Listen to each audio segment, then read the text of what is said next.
The world enters a state where demons are creating chaos and gods plotting against each other, until we meet Heron, a simple poor miner who becomes humanity and God's breath of hope. He finds out about his identity and awakens his true power, transforming into a demigod. Heron is a strong-willed young man who works as an extremely underpaid miner of ore, mostly because he and his mother are mistreated by the village he lives in.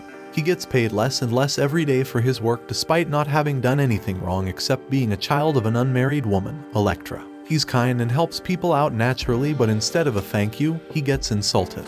He scrapes by one day when demons are closing in on the village to convert the villagers into demons. People start running for their lives when they see an Amazonian woman named Alexia running in with her squad. Heron hears the racket and goes to see. Alexia asks him if he's seen any demons passing by and dashes off when Heron says no. They hear a groan from something, and Heron and another man go to check it out thinking it could be a demon. But they find an old drunk man he knows very well, Elias, who just broke his leg when he needed it the most. Heron takes Elias to his mother to aid him, while he gets some water for the drunk old man. While doing it, he sees a woman in a fountain and goes to check if she needs help. He gets there and picks her up, just to witness her innards spill into the water. He gets scared and lets her go and gets faced by a demon for the first time. The demon tries to drown him in the fountain, but he manages to kick it off and fights it.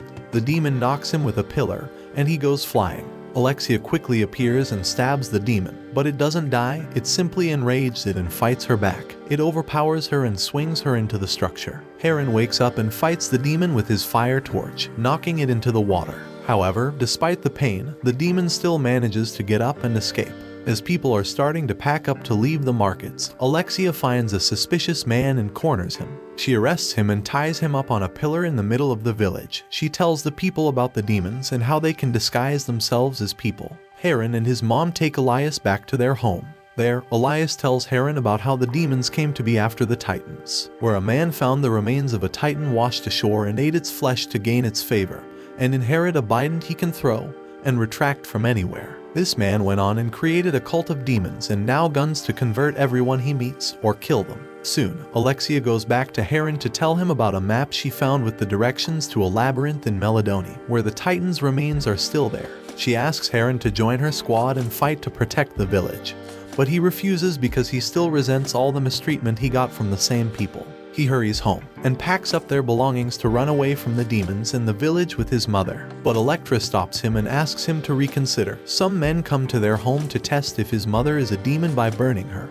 but Heron fights them. When Electra sees his son being pummeled, she stops them and burns herself, proving that she's not a demon and saving her son. Heron gets even angrier at the people and the world for his predicament and the lack of strength to do anything to help it.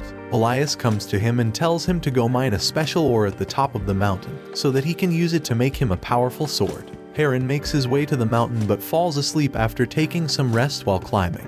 He wakes up from a dream about his mother as a queen who gave birth to 2 boys of different fathers. He continues his journey and reaches the top. He mines the ore as instructed by Elias and returns home with it. While Elias is still making the sword, Heron asks about a seal he saw in his dream and asks Elias. The old man explains to him about his birth in Corinth and how the dream came to him due to the gods of dreams. After a while, he goes to confront his mother about his dream. Electra finally admits to being a former queen of Corinth, and how it came to be she ended up poor and beaten down. She tells Heron about his father, Zeus, and how he's the one who helped them take shelter in the village for protection from Hera, Zeus' wife. Heron asks about his twin brother who's believed to be dead, and finally finds out that Elias is Zeus. He goes outside to confront Elias but doesn't find him there. He only finds the sword which when he touches, it glows a bright blue.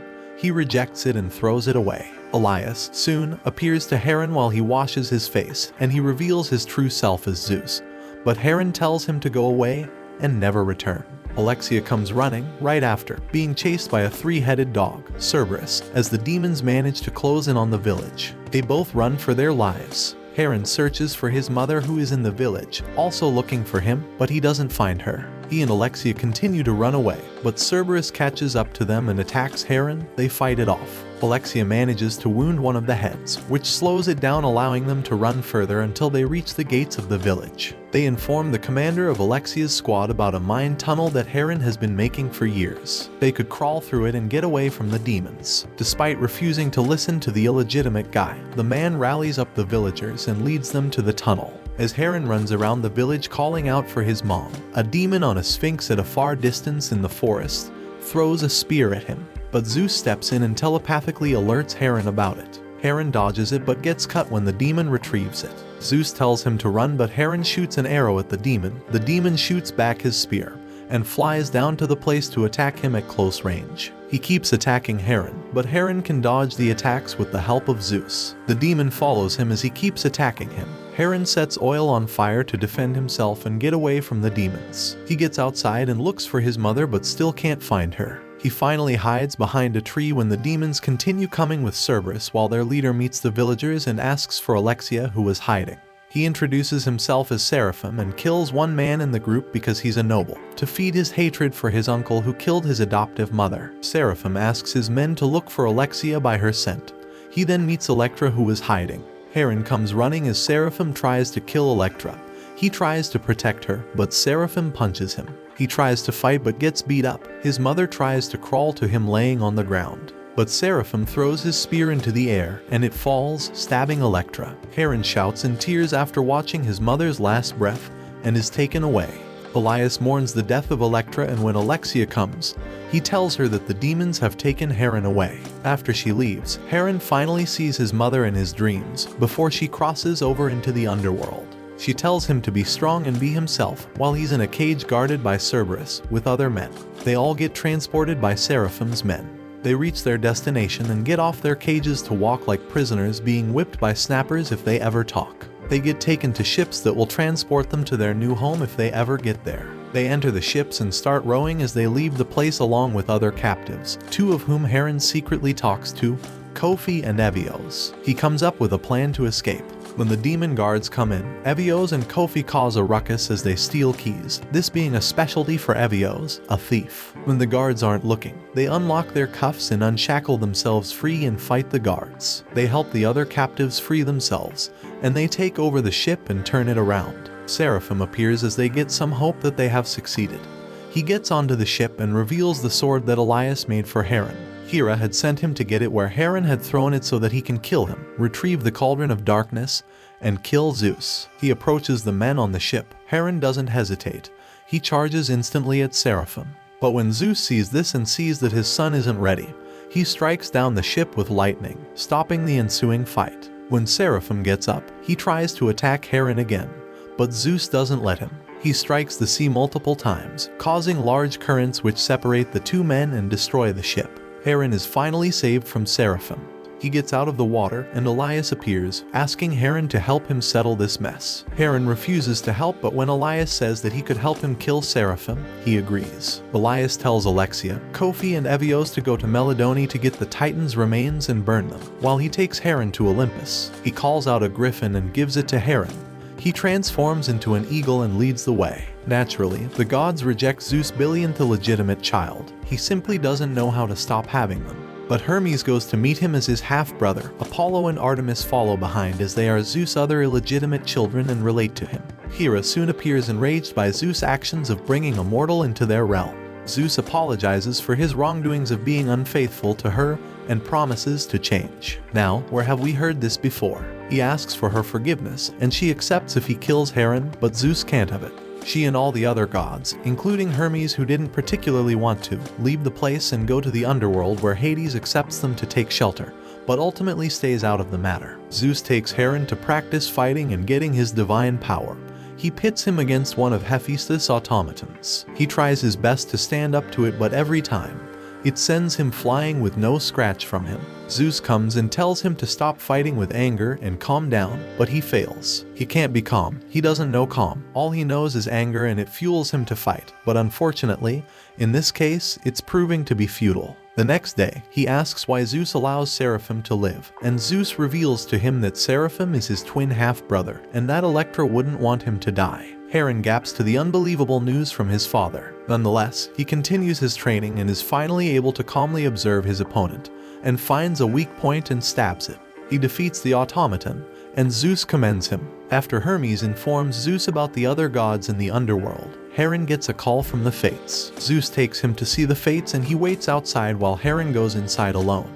He gets into a room with strings of fate and meets the three sisters who want to help him. He touches his life string and sees his whole past from when he was born up to now. The fates tell him about a crossroads that he's coming to. When he touches it, he sees his friends in trouble at Melodoni. He asks if they'll die, but the fates don't answer him.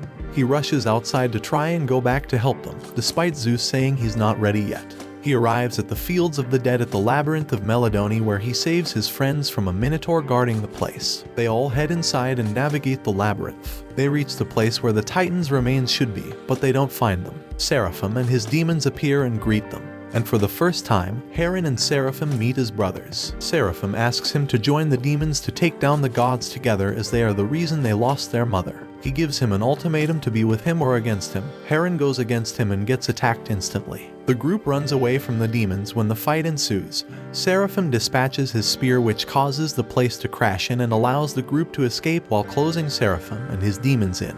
They get on the griffin and head to Olympus, while Zeus and Heron are still watching what's happening on the sea.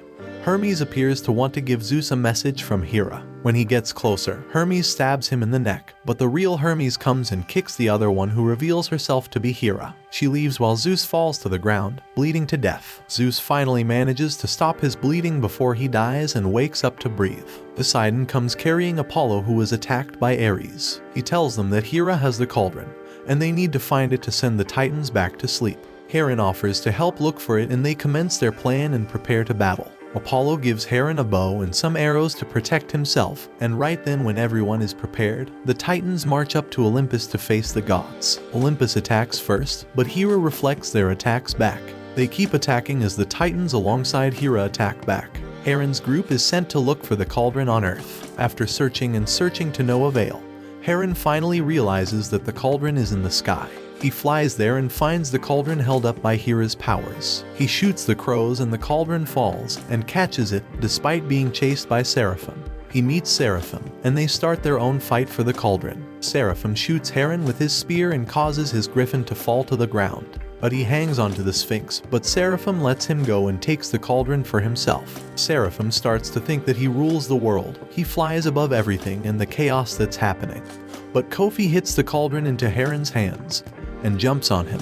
He tries to grab him but gets thrown off. He gets caught by the griffin. Alexia jumps and cuts the Sphinx below, making it collapse on the ground. Seraphim gets up and tries to attack her, but Heron appears from up top and jumps on him. Seraphim throws his spear at him, but he dodges it. He charges at him and punches him down. He continues to punch him as memories flood his mind, and he cries for his dead father and mother. Seraphim finally blocks the punches and stabs Heron in the face and throws him off to the side. He grabs him by the neck and tries to stab him with his spear, but Heron stops it, not wanting to get wounded. He remembers Zeus telling him to keep calm. He calms down and lets the spear stabs him. He pushes it through to stab Seraphim. Seraphim removes it and Heron turns to face him. He opens his eyes, they glow brightly, and he summons lightning to strike Seraphim and kill him. A giant appears from behind him and tries to squash him, but he spots the cauldron and carries Seraphim there to seal it with his brother's soul. The Titans' souls get retracted into the cauldron and they go back to the darkness, saving the world. Heron wakes up the next morning and is greeted by his half-brothers who welcome him properly into the family. Watch this next video. See you on the next one.